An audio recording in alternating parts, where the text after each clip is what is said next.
Ever have the urge to start something crafty?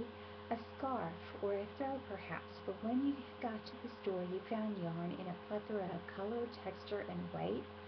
You had no idea where to start. You felt defeated before beginning.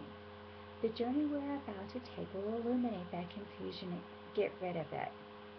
I first began crocheting as part of a sewing class in high school.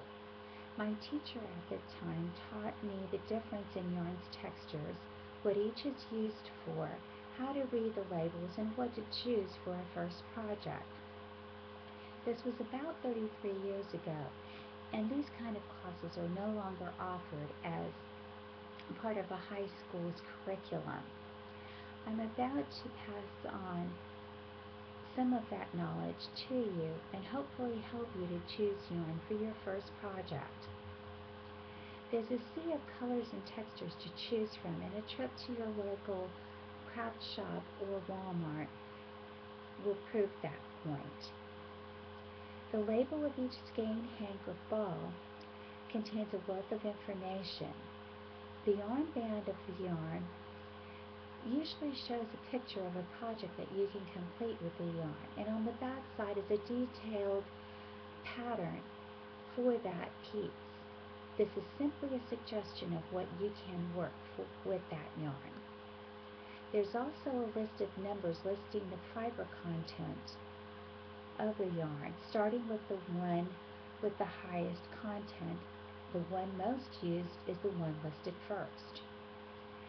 The most low-maintenance yarn is the acrylic yarn. Acrylic yarn is a plastic-based yarn. The benefit of these kinds of yarns is that they are machine washable and dryable. They come in a huge range of vibrant colors and they are hypoallergenic. The downside is that they are plastic, they feel like plastic, and they melt like plastic.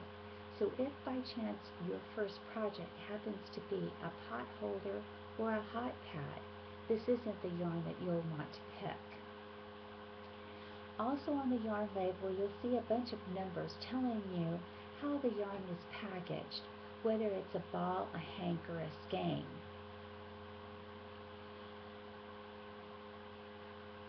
And how many ounces it might be.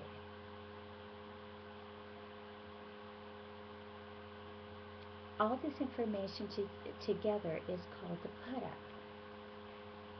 A fat, chunky yarn will have less yards for the weight, or a thin, fine lace yarn might have a huge number of yards, but weigh little. You'll need this information when you're fulfilling the amount of yarn needed for your first project based on the pattern you've selected for that project.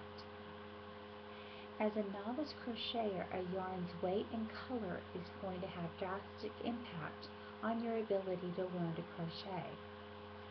Dark yarns may be very beautiful, but end up being difficult for the novice to see the stitches, while a lighter color yarn is an easier, better choice. The temptation to grab a multicolored texture yarn might strike, because again, they are very pretty, but try to avoid it. It will save you grief and frustration in the end. Choose a smoother yarn that eases pulling the stitches through. It's easier for the first-time crocheter to work, and it's always best to start with the easiest yarns as a beginner, so that success comes easier and quicker. Whether you're making a project for yourself or for a friend, you'll want to know how to care for the yarn. This information is also on the label. Just like tags on clothing, the symbols clearly state whether the yarn is machine washable or dryable, or whether a trip to the local dry cleaners is in store for the recipient.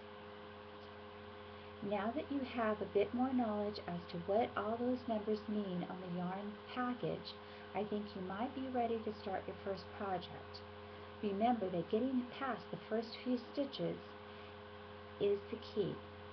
The rest will follow smoothly. Good luck to you. and happy stitching!